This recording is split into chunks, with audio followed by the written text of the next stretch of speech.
57 জন দেশপ্রেমিক সেনা অফিসার সহ ৭৪ জনকে হত্যা করে ১৬ বছরের শাসনামলে পর্যায়ক্রমে আওয়ামী লীগ রাষ্ট্রের সকল প্রতিষ্ঠানকে অকার্যকর করে তোলে, বিচার বিভাগের স্বাধীনতা হরণ করে, নির্বাচন কমিশনকে একটি আজ্ঞাবহ প্রতিষ্ঠানে পরিণত করে। একই সাথে ক্ষমতা সুসংহত করার জন্য আওয়ামী লীগ রাষ্ট্রের আইন শৃঙ্খলা বাহিনীকে জনগণের মুখোমুখি দাঁড় করায়। ১৬ বছর আওয়ামী লীগ বাংলাদেশকে একটি ফ্যাসিবাদী রাষ্ট্রে পরিণত করে। ফ্যাসিবাদী ও বৈষম্যমূলক শাসনের প্রতিবাদে দেশের ছাত্র জনতা সর্বাত্মক আন্দোলন গড়ে তোলে। ২০২৪ সালের ৩৬ জুলাই সার্বজনীন আন্দোলনের মাধ্যমে একটি সফল গণ অভ্যুত্থান হয়। দেশের সকল শ্রেণী পেশার মানুষ স্বতঃস্ফূর্তভাবে এই গণ অভ্যুত্থানে অংশগ্রহণ করে। সহস্রাধিক মানুষ এই গণ অভ্যুত্থানে শহীদ হন, ২০,০০০-এরও অধিক মানুষ আহত ও পঙ্গুত্ব বরণ করেন। আন্দোলনের মুখে টিকে থাকতে না পেরে ফ্যাসিস্ট সরকারের প্রধানমন্ত্রী শেখ হাসিনা সহ মন্ত্রী পরিষদ পালিয়ে যেতে বাধ্য হয়। তৎকালীন প্রধান বিচারপতি সহ আপিল বিভাগের বিচারপতিগণ পদত্যাগ করতে বাধ্য হন। দেশের প্রশাসনিক কাঠামো ভেঙে পড়ে। অভ্যুত্থান পরবর্তী সময়ে ৫ থেকে ৮ আগস্ট পর্যন্ত দেশে কোনো সরকার বিদ্যমান না থাকায় সাংবিধানিক শূন্যতার সৃষ্টি হয়। অকার্যকর হয়ে পড়ে সংবিধানের অনেক বিধানাবলী। আমরা হিসাব করে দেখেছি প্রায় ৪৭টা বিধান সংবিধানের অকার্যকর হয়ে যায়। তন্মধ্যে ৫৫, ৫৬, ৫৭, ৫৮, ৫৮ ৫৯, একই সাথে ৬৫ এবং ৯২। এই ৫৫, ৫৬, ৫৭, ৫৮-তে আছে একটা চ্যাপ্টার, যে চ্যাপ্টারের মূল আলোচনার বিষয় হলো prime minister and the ministers. যেহেতু প্রাইম মিনিস্টার নাই, মিনিস্টার্স নাই, এক্সিকিউটিভ গভর্নমেন্ট নাই, সংবিধানের ওই অংশ পার্টটুকুর আর কোনো মূল্য নাই। এরপরে আছে ৬৫ থেকে ৯২। ৬৫ থেকে ৯২ আছে parliament, the constitution of the parliament, how the parliament will be constituted, what would be the function of the parliament, how the president will be elected, what will be the balance between parliament and the president। এই পার্টটুকু total omit হয়ে গেছে। একই সাথে ১২৩ আগে ছিল নির্বাচন parliament ভেঙে যাওয়ার কতদিনের মধ্যে হবে, আর পার্লামেন্ট অস্বাভাবিক ভাঙলে কতদিনের মধ্যে হবে, এই প্রক্রিয়াও ডিসম্যান্টেল হয়ে গেছে। এবং একই সাথে সংবিধানের পিছন দিকে শপথ আছে যাদের, কনস্টিটিউশনাল পোস্ট, এই শপথগুলো অকার্যকর হয়ে যায়। ফলে এই ৫ আগস্টের পরে ৮ আগস্টে একটি সরকার গঠিত হয়। ৫, ৬, ৭, ৮ তারিখ সন্ধ্যা পর্যন্ত বাংলাদেশে কোনো কার্যকর সরকার ব্যবস্থা ছিল না। ৮ আগস্টে প্রথম যখন সরকার গঠিত হয়, তখন আমাদের সুপ্রিম কোর্টের কাছে একটি রেফারেন্স চাওয়া হয়। এই রেফারেন্সে সুপ্রিম কোর্ট মতামত দেন ইমার্জেন্সি বেসিসে ডক্ট্রিন অফ নেসেসিটির ভিত্তিতে একটা অন্তর্বর্তীকালীন সরকার গঠন করা। আমি মনে করি এটাই হলো বর্তমান সরকার গঠনের ক্ষেত্রে সবচাইতে বড় ভুল হয়েছে। এটা হলো সাংবিধানিকভাবে সবচাইতে বড় মিস্টেক। এই মিস্টেক করা উচিত হয় নাই। এই সরকার হওয়া উচিত ছিল জনগণের অভিপ্রায়ের ভিত্তিতে গঠিত সরকার। এই সরকার কোনো ১০৬ অনুচ্ছেদ দ্বারা প্রধান বিচারপতির কাছে পাঠানো রেফারেন্সের ভিত্তিতে গঠিত সরকার ব্যবস্থা নয়, যেখানে দেশের প্রধান বিচারপতি সহ সুপ্রিম কোর্টেই কাজ করে নাই, যেখানে প্রাইম মিনিস্টার সহ মিনিস্টার্স নাই, যেখানে পার্লামেন্ট নাই, সেখানে এই ছোট্ট সংবিধান কি করে কাজ করবে, কার মাধ্যমে কাজ করবে, এই প্রশ্নের উত্তর পরবর্তীতে আছে। বর্তমান দেখেন, আমি তার পরের পার্টটুকু পড়ে শোনাচ্ছি। ৮ আগস্ট ২০২৪ জনগণের অভিপ্রায়ের পরম অভিব্যক্তি, সংবিধানের কথা বলা আছে পরম অভিব্যক্তি, ইংরেজিতে বলে Solomon expression of the will of the people. ৫ আগস্টে যা হয়েছে এটা দেশের সকল শ্রেণী পেশার মানুষের অভিব্যক্তির পরম প্রকাশ হয়েছে। এবং জাতীয় ঐক্যমত্যের ভিত্তিতে বর্তমান সরকার গঠিত হয়। সংবিধানের অনুচ্ছেদ 7 বর্ণিত বিধানের আলোকে জনগণের অভিপ্রায়ে এই সরকারের বৈধতার স্বীকৃত উৎস এবং আইনি ভিত্তি। তাহলে একটা কথায় সকলকে ক্লিয়ারলি আন্ডারস্ট্যান্ড করতে হবে, এই সরকারের মূল ভিত্তি সংবিধানের 106 অনুচ্ছেদ নয়, এই সরকারের মূল ভিত্তি জনগণের ইচ্ছার চরম বহিঃপ্রকাশেই হলো সরকারের মূল ভিত্তি। এর বাইরে যে যা ইন্টারপ্রিটেশন দিবেন, যে যা কথাই বলবেন না কেন, তা এই ভারতীয় সাবকন্টিনেন্টের সাংবিধানিক জুরিসপ্রুডেন্স দ্বারা তাদের এই কথা সাপোর্টেড নয়। বর্তমান সরকার ক্ষমতা গ্রহণের পর ফ্যাসিবাদী কাঠামো, এটা আমি স্কিপ করে যাচ্ছি, এত অসুবিধার কারণ নাই। লাস্টের প্যারাগ্রাফ, জনগণের অভিপ্রায়ের চরম অভিব্যক্তি রূপে গঠিত সরকার প্রক্লেমেশনের মাধ্যমে জুলাই সনদকে সংবিধানের অংশ হিসেবে অন্তর্ভুক্ত করতে পারে। 1971 সালে 10 এপ্রিল অস্থায়ী সরকারের পঠিত স্বাধীনতার ঘোষণাপত্র দ্য প্রক্লেমেশন অফ ইন্ডিপেন্ডেন্স 1971 মহান মুক্তিযুদ্ধের ঐতিহাসিক জীবন্ত দলিল, যা বাংলাদেশের প্রথম সংবিধান। গুরুত্বের বিবেচনায় জুলাই সনদ একই মর্যাদার অধিকারী। ইতিহাসে যে কয়টি প্রক্লেমেশন সবচেয়ে আলোচিত, তন্মধ্যে 1863 সালের যুক্তরাষ্ট্রের প্রেসিডেন্ট আব্রাহাম লিঙ্কনের ঘোষিত ইমানসিপেশন প্রক্লেমেশন অন্যতম। এই যুক্তরাষ্ট্রের একটি ঐতিহাসিক দলিল, এর মাধ্যমে যুক্তরাষ্ট্রের কনফেডারেশন রাষ্ট্রগুলোতে দাস প্রথা নিষিদ্ধ করা হয়, যা নাগরিক অধিকার মুক্তি সংগ্রামের ইতিহাসের মোড় ঘুরিয়ে দেয়। এছাড়াও জুলাই সনদ বাস্তবায়নের আরেকটি কার্যকরী পদ্ধতি হতে পারে গণভোট। জুলাই সনদের কোনো বিধানের সাথে বিদ্যমান সংবিধানের কোনো অংশ সাংঘর্ষিক হলে জুলাই সনদ প্রাধান্য পাবে। দুটো কনসেপ্ট, একটা কনসেপ্ট হলো প্রক্লেমেশন, আরেকটা কনসেপ্ট হলো রেফারেন্ডাম। প্রক্লেমেশনের মাধ্যমেও এই বিদ্যমান গ্যাপ, সাংবিধানিক সংকট মোকাবেলা করা সম্ভব। আরেকটা পদ্ধতি আছে রেফারেন্ডাম, গণভোট। গণভোটের মাধ্যমেও সাংবিধানিক সংকট মোকাবেলা করা সম্ভব। তার উদাহরণ আমাদের দেশে আছে। তার কয়েকটা ঘটনা আমি আপনাদেরকে উল্লেখ করতে চাই। 15 আগস্ট 1975 সালে শেখ মুজিবকে যখন হত্যা করা হয়, খন্দকার মুস্তাক আহমদ এসে মার্শাল ল জারি করেন। তিনি এসে বলেন, I mister Khondaker Mostaq Ahmad is hereby declaring the martial law proclamation.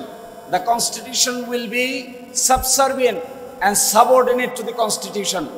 এরপরে 20 আগস্ট 1975 সালে খন্দকার মুস্তাক আহমেদ সামরিক আইন জারি করে 15 আগস্ট থেকে তার বৈধতা দেন। এরপরে 8 নভেম্বর 1975 রাষ্ট্রপতি বিচারপতি আবু সাদাত মোহাম্মদ সায়েম প্রধান সামরিক আইন প্রশাসক নিযুক্ত হন এবং মেজর জেনারেল জিয়াউর রহমান উপপ্রধান সামরিক আইন প্রশাসক নিযুক্ত হন। 29 নভেম্বর 1976 সাল বিচারপতি সায়েম প্রধান সামরিক আইন প্রশাসকের পদ থেকে অব্যাহতি নেন এবং ওই দিন 29 নভেম্বর 1976 সালে মেজর জেনারেল জিয়াউর রহমানকে CMLA চিফ মার্শাল ল অ্যাডমিনিস্ট্রেটরের দায়িত্ব দেওয়া হয়। তারপর এই দিন থেকে শুরু করে 6 মাস পরে 31 মে 1977 গণভোট অনুষ্ঠিত হয়, যেখানে 88% ভোট পেয়ে মেজর জেনারেল জিয়াউর রহমান জনগণের আস্থা অর্জন করেন এবং রেফারেন্ডামের মাধ্যমে তা অ্যাপ্রুভ করা হয়। একই সাথে 30 মে 1977 সালে মার্শাল ল অর্ডার নম্বর 1 1977 জারি করে বাংলাদেশের কনস্টিটিউশনে আমূল পরিবর্তন আনয়ন করেন। কি পরিবর্তন আনয়ন করেন? আজকে যেটা আমরা দেখছি, absolute faith and trust in the almighty Allah, সর্বশক্তিমান আল্লাহর উপর পূর্ণ আস্থা বিশ্বাস। আজকে যে গণতন্ত্রের কথা বলা হচ্ছে, আজকে যে socialism meaning economic and social জাস্টিসের কথা বলা হচ্ছে, তার সব কিছুই করা হয়েছিল 31 মে 1977 সালে সামরিক ফরমান বলে। একই সাথে ইন্টারেস্টিং ফ্যাক্ট দেখেন, 18 জানুয়ারি 1979 সালে সামরিক আইনের অধীনে জাতীয় সংসদ নির্বাচন অনুষ্ঠিত হয়। বিএনপি সংসদে সংখ্যাগরিষ্ঠতা লাভ করে। 6 এপ্রিল 1979 সালে সন্ধ্যা 8টা থেকে সামরিক আইন প্রত্যাহার করা হয়।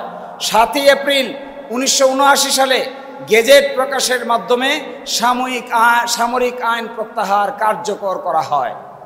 এর এই মাধ্যমে সামরিক আইনের অবসান ঘটে, বাংলাদেশে মাল্টি পার্টি ডেমোক্রেসি এস্টাবলিশ হয়। This is a political historical document before us. Same thing happened during Ershad regime. এরশাদ রিজিমেও একই পদ্ধতি ফলো করে বাংলাদেশের সাংবিধানিকতায় উত্তরণ ঘটানো হয়। এই আলোচনা করেছি আমি আমার প্যারাগ্রাফগুলোর অপর পৃষ্ঠায়। প্রথম যে বড় প্যারাগ্রাফটা আছে পুরোটার কেন্দ্রবিন্দু এটা। এরপরে লাস্টের দ্বিতীয় প্যারাগ্রাফ, 30 মে 1981 মেজর জেনারেল জিয়াউর রহমান শাহাদত বরণ করলে বিচারপতি আব্দুস সাত্তার রাষ্ট্রপতির দায়িত্ব অধিষ্ঠিত হন। 1982 সালের 24 মার্চ তৎকালীন সেনাপ্রধান হুসাইন মাহমুদ এরশাদ সামরিক অভ্যুত্থানের মাধ্যমে ক্ষমতা দখল করে নিজেকে প্রধান সামরিক আইন প্রশাসক ঘোষণা করেন, চিফ মার্শাল ল অ্যাডমিনিস্ট্রেটর। 1982 সালের 27 মার্চ তিনি সংসদ ভেঙে দিয়ে সংবিধান স্থগিত করেন। আজকে যারা কথা বলছেন যে সংবিধান স্থগিত করা যায় না, সংবিধান অকার্যকর হয় না, তারা তাদের অতীত রাজনৈতিক ইতিহাস সম্পর্কে ভালো জানেন না। 1986 সালের 11 নভেম্বর সামরিক আইন প্রত্যাহার করে আংশিক সাংবিধানিক শাসন বলবৎ করেন। পরবর্তীতে 1988 সালের মার্চ মাসে সংসদীয় নির্বাচনের আয়োজন করলে দেশের সকল বিরোধী দল উক্ত নির্বাচনে অংশগ্রহণ বর্জন করেন। 90 সালের 6 ডিসেম্বর স্বৈরাচারী বিরোধী আন্দোলনের প্রেক্ষিতে জাতীয় ঐক্যমত্যের আলোকে এরশাদ তৎকালীন বিচারপতি শাহাবুদ্দিন আহমদের হাতে ক্ষমতা হস্তান্তর করেন। আরেকটা উদাহরণ, এরশাদ সাহেবের যখন পতন হয় তখন প্রশ্ন আসলো দেশ চলবে কি করে। তখন বাংলাদেশের প্রধান বিচারপতি ছিলেন বিচারপতি শাহাবুদ্দিন আহমেদ। বিচারপতি শাহাবুদ্দিন আহমেদকে কনস্টিটিউশনে না থাকা সত্ত্বেও তাকে প্রধান বিচারপতির পদ থেকে নিয়ে যাওয়া হয়, তাকে দায়িত্ব দেওয়া হয়, তিনি দায়িত্ব পালন করেন। দায়িত্ব পালন করে আবার তিনি বাংলাদেশের প্রধান বিচারপতি হন। প্রধান বিচারপতি হয়ে তারপরে তিনি রিটায়ার করেন। এইটাই বাংলাদেশের সংবিধানে সাংবিধানিকভাবে সংশোধনী আকারে অ্যাপ্রুভ করা হয়েছে। সুতরাং আজকে যারা এই কথা বলছেন যে সাংবিধানিক ভ্যাকুয়াম ফুলফিল করা যাবে না, আমি মনে করি তারা ইচ্ছে করেই অতীত সাংবিধানিক ইতিহাসকে ইচ্ছে করেই অ্যাভয়েড করে যেতে চাচ্ছেন। পূর্বের শাসকগণ সামরিক আইন জারির মাধ্যমে সংবিধানের উল্লেখযোগ্য বিধানাবলী স্থগিত করেছেন। কেউ বলতে পারেন যে আমি হয়তো সামরিক আইনের পক্ষে কথা বলছি। No, I am not in favour of martial law, I am not in favor of military law. I am not in favor of military rules, regulations and proclamations. Then what I am in favor? I am telling doctrine of necessity কারণে martial ল proclamation যখন জারি থাকে তখন সংবিধানকে suspend করা যায়। আর যখন গণ অভ্যুত্থান হয়, গণ অভ্যুত্থানের কারণে জনগণের ইচ্ছার বহিঃপ্রকাশের মাধ্যমে যে সরকার গঠিত হয়, সেই সরকার চাইলেই প্রক্লেমেশন কিংবা রেফারেন্ডামের মাধ্যমে সংবিধান স্থগিত করে নতুন সংবিধান জারি করতে পারেন। এই হিসেবে ডক্ট্রিন অফ নেসেসিটির মার্শাল লর চাইতেও গণ অভ্যুত্থানের শক্তি অনেক গুণ বেশি। Martial law is a martial law, কিন্তু জনগণের অভ্যুত্থান ইজ এ জনগণের অভ্যুত্থান। এর কার্যকারিতা ঘটেছিল ফ্রান্সে 6th রিপাবলিকের মাধ্যমে, এর কার্যকারিতা ঘটেছে আমেরিকায়। এর কার্যকারিতার সবচাইতে ভালো উদাহরণ হলো ফ্রান্সে প্রথম রিপাবলিক, দ্বিতীয় রিপাবলিক, তৃতীয় রিপাবলিক, চতুর্থ, পঞ্চম এবং ষষ্ঠ রিপাবলিক আছে। এই ষষ্ঠ রিপাবলিকের মাধ্যমে গণ অভ্যুত্থানের ভিত্তিতে তারা তাদের নতুন সংবিধান প্রণয়ন করেছিল। আর সময় আমার শেষ হয়ে গেছে, একটা কথা বলেই শেষ করে দিব। যে ঘোষণাপত্রটি দেওয়া হয়েছে, এই ঘোষণাপত্রে বলা হয়েছে অত্যন্ত মিথ্যা কথা বলা হয়েছে। এই মিথ্যা থেকে বাঁচতে হবে, জাতিকেও বাঁচাইতে হবে, সকলকে মিলে বাঁচাইতে হবে। কে শিকিং সেই মিথ্যা কথা? যেহেতু জনগণের দাবি অনুযায়ী এরপর অবৈধ দ্বাদশ জাতীয় সংসদ ভেঙে দেওয়া হয় এবং সংবিধানের 106 অনুচ্ছেদ অনুসারে সুপ্রিম কোর্টের মতামতের আলোকে সাংবিধানিকভাবে ডক্টর মোহাম্মদ ইউনূসের নেতৃত্বে 8 আগস্ট 2024 তারিখে একটি অন্তর্বর্তীকালীন সরকার গঠিত হয়। আমার মতে, আমার বিবেচনায় এই স্টেটমেন্টটা বাংলাদেশের রাজনৈতিক ইতিহাসের সবচাইতে বড় মিথ্যা কথা। It should not be. Dr. Muhammad Yunus cannot, there is no concept of interim government in the constitution. Constitution interim government বলতে কিছু নাই, অন্তর্বর্তীকালীন সরকার বলতে কোনো সরকার নাই। কনস্টিটিউশনের মধ্যে ডক্ট্রিন অফ নেসেসিটি যদি অ্যাপ্লাই করতে হয় তাহলে আগে মার্শাল ল জারি করতে হবে। যদি মার্শাল ল জারি না করা হয় তাহলে ডক্ট্রিন অফ নেসেসিটি অ্যাপ্লাই করা যায় না। তাহলে কি অ্যাপ্লাই করতে হবে? অ্যাপ্লাই করতে হবে সার্বভৌম পাওয়ার অফ জনগণ। কিন্তু আমরা 106-এর ভিত্তিতে যা করা হচ্ছে, আমার মতে আমরা এই গণ অভ্যুত্থানের সঙ্গে একটা প্রকাশ্য প্রতারণার আশ্রয় নিয়েছি। লাস্ট কথা, আমরা একটা খসড়া পেয়েছি, জুলাই সনদের খসড়া দেওয়া হয়েছে গতকালকে। এই খসড়াপত্রে অনেক ভালো ভালো কথা বলা আছে, লাস্টে একটা ছোট্ট কথা বলা আছে, এই কথাটা খুবই আপত্তিকর। এটা বলেই শেষ করে দিচ্ছি, যেহেতু সাবজেক্ট ম্যাটারটা এটা। আমরা এই মর্মে একমত যে জুলাই জাতীয় সনদ 2025-এর যে কোনো প্রস্তাব, সুপারিশ অবিলম্বে বাস্তবায়নযোগ্য বলে বিবেচিত হবে।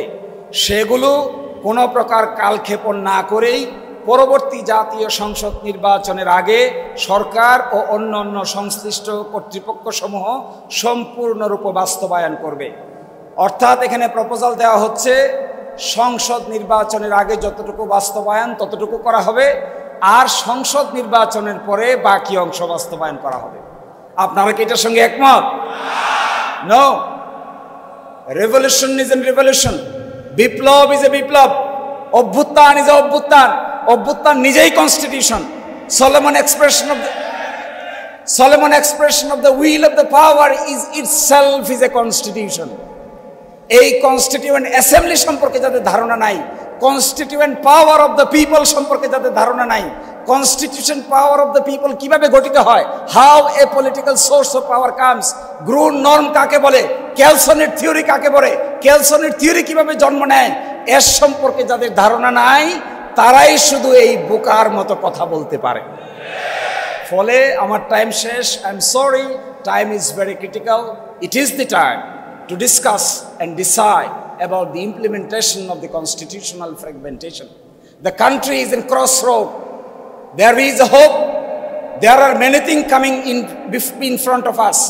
I expect জামাত ইসলামী যে উদ্যোগ নিয়েছে সকলে মিলে একমত হবে যে নির্বাচনের আগেই জুলাই সনদ এবং জুলাই ঘোষণার পরিপূর্ণ বাস্তবায়ন করতে হবে। এই বাস্তবায়ন করার দুই পদ্ধতি, আমাদেরকে ড্রাফট করতে দেন, আমরা ড্রাফট করে দেই। যদি আপনাদের ক্যাপাসিটি না থাকে, give us, we will give you the draft. যদি আপনাদের মাথায় না ধরে, ইন্টেলেকচুয়ালিটিতে না খোলায়, বুদ্ধি বিবেকে না ধরে, তাহলে বুদ্ধি কোথা থেকে আনতে হয় আমাদের কাছে পাঠান, আমরা আপনাদেরকে বুদ্ধি শিখিয়ে দিচ্ছি। আসসালামু আলাইকুম।